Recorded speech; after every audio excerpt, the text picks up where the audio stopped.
Laiba are you होता है concern romantic scenes का? पहले से रात को स्ट्रेस होता है, यू टॉक इट रात को आउट? तो पता ही नहीं होता अगले दिन रोमांटिक सीन। अच्छा ओके। रात में बस कहते हैं घर आके सो जाए भाई, नींद आ रही होती है सुबह से लेकर रात तक, बस बैक टू बैक काम। बिकॉज अली ने बहुत सा काम किया है, ठीक है, आप रिलेटिवली अली के मुकाबले में थोड़ी सी नहीं है, तो आपकी क्या, how has your progress been in this regard? अच्छा, मेरे होते हैं थोड़े से लाइक रिस्ट्रिक्शंस होते हैं, इश्यूज होते हैं। तो ये जिस तरह अली ने बात की, जब हमने फर्स्ट सीन शूट किया था रोमांटिक, वो भी हमने इवेंट में वही प्रोमो शूट किया था, बट वो अभी लगा नहीं। तो उससे पहले जब इफ़ी भाई ने कहा ना हमने कुछ शूट करना है प्रोमो के लिए, कुछ अच्छा सा रोमांटिक सा, तो फिर उसके बाद अली और मैंने, अली जिस तरह आए मेरे पास, अली ने कहा कि यार ये अब बताओ क्या करना है। तो मैंने अपना बता दिया कि यार मैं इस हद तक जा सकती हूँ, एंड देन अली ने कहा ओके ठीक है मेरा भी ये है, एंड देन फिर हमने उसको मिलके एक अच्छा सा सीन शूट कर लिया जिसमें मैं कंफर्टेबल थी, वो कंफर्टेबल थे, तो हमने एक उस तरह का सीन शूट कर लिया। और मैं इसके अलावा जिसके साथ भी कर रही होती हूँ तो मुझे मेरा लिमिट्स पता है, और मैं सामने वाले को भी बता देती हूँ कि यार मैं इतना ही कर सकती हूँ। ओके, बिकॉज ड्रामे हम कर रहे हैं, फिल्म्स कर रहे हैं, so romance is a given part of it, ठीक है, उससे वो तो स्टोरी का हिस्सा, और हम सब भी all love watching romantic stories and romantic characters.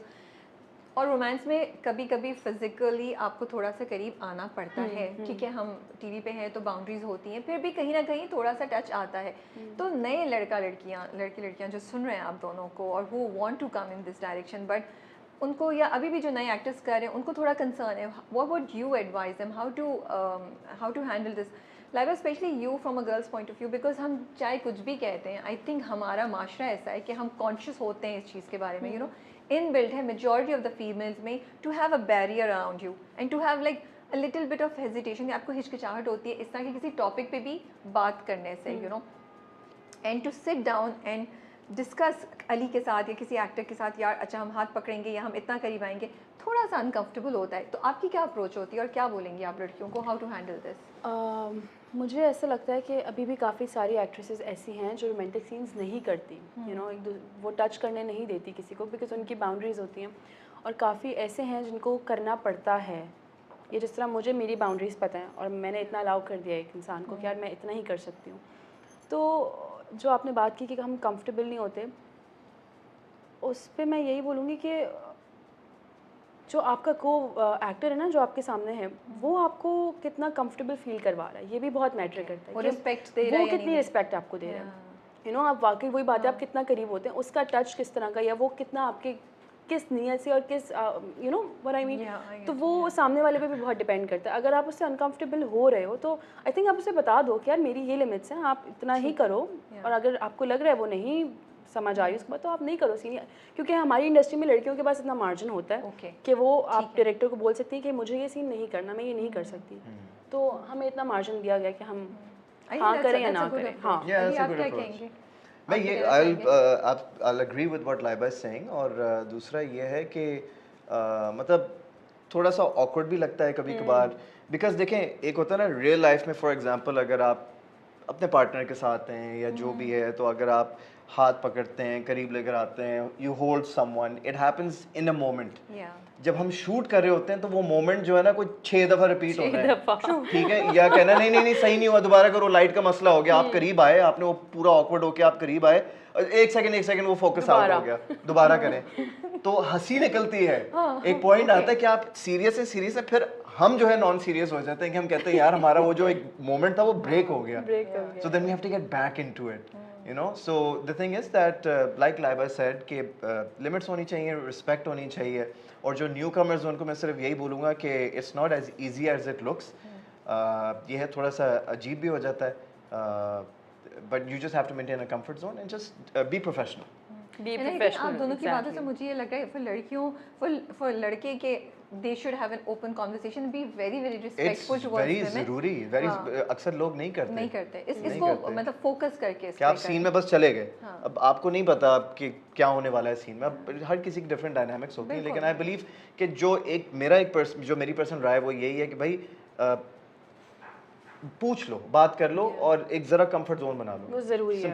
और लड़कियों के लिए from what I get Laiba is that कि मेक श्योर आप ओपनली कम्युनिकेट करें what you want, what you don't want, and I also think process होता है 2 प्रोजेक्ट के बाद आप में भी शायद ज़्यादा करे जाए to push the boundaries a little bit, but शुरू में अपने आप को स्ट्रेस में शायद डालने की जरूरत नहीं है। स्ट्रेस में तो डालने की बिल्कुल ज़रूरत नहीं लड़कियों को, स्पेशली क्योंकि आपके पास इतना मार्जिन है कि आपने एक्टर को बता सको कि ये करना है, और आप डायरेक्टर को भी बोल सकते हो कि मुझे ये नहीं करना। तो यू नो तो ये जो पहला सीन था शादी वाला जिसपे वो आके सबके सामने उसको देता है धमकी धमकी हाँ। उसको मतलब उसको बोलता है कि तुम्हारी जैसी तो पता नहीं आम शक्ल सुर पिंक कपड़ों की कोई बात तुम्हारी होती है जैसी नहीं। 100 तुम जैसी मामूली शक्ल की 100 सर्वेंट्स घूमती है मेरे या, घर में, या, तुम तो कोई- सोने का ताज भी पहन कर आ जाओ ना तब तब भी भी- शादी नहीं करूंगा तुमसे। हाँ, अब तो कोई बताती हूँ बच्चों।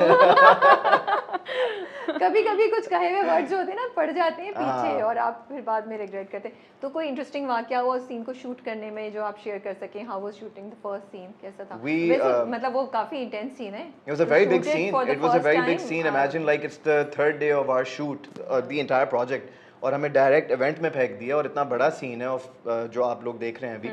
तो उसमें बस यही था कि हम दोनों बैठे, हमने कहा कि अच्छा किस तरीके से करना है, तो वी डिस्कस कि हमारी बॉडी लैंग्वेज मूड क्या होगा।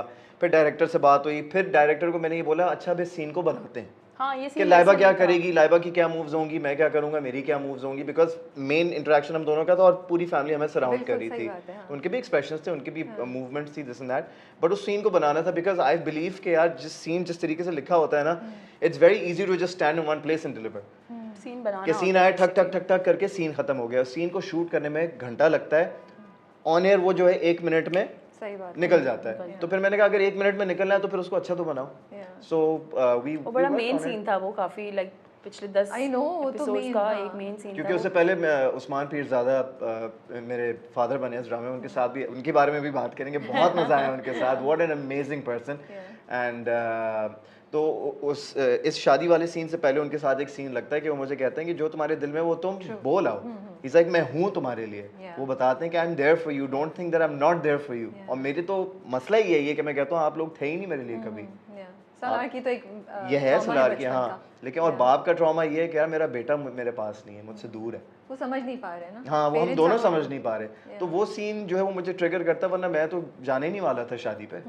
वो तो पिंक ड्रेस जो है ना उसने मुझे गुस्सा दिला दिया। पर गुस्सा क्यों आया सलार को? मुझे समझ नहीं, सलार को क्योंकि वो गुस्सा पहले क्यों भी आया? मैसेजेस आए ना, पहले भी मैसेजेस आए, मेरे कमरे तक पहुंच गई ये वो फलाना। और फिर जब असल में सलार की ईगो पे बात आ गई कि यार आप खानदान वाले जो हैं, आपने तो एक तो मुझे इज्जत। फोटोग्राफर बना के रखा हुआ है, ठीक है, जो मैं हूँ नहीं, ठीक है, और आप लोगों की लोलो पोपो में सुन रहा हूँ, ठीक है, वो सारी चीजें चल रही है।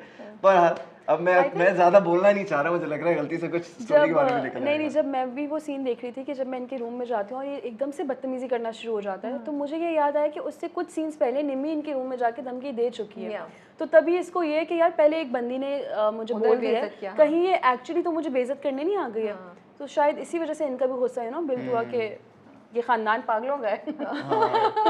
कभी एक आ जाती है, कभी दूसरी आ जाती है। लेकिन वो लोगों को सीन्स बड़े अच्छे लगे, जो वो आलू गोश्त ले आती है, फिर जो चादर ले आती है, फिर कॉफी जो है एंटी क्लॉकवाइज जो है मुझे सिखाती है, लोगों को बहुत अच्छे लगे वो सीन्स, वो भी, और छत वाले भी जो सारे सीन है जो उसको करेक्ट करी होती है, वो कहता है ओ अच्छा नहीं तुमने फेडरल गवर्नमेंट स्कूल से ही तो पढ़ा होगा ना। अच्छा, फेडरल गवर्नमेंट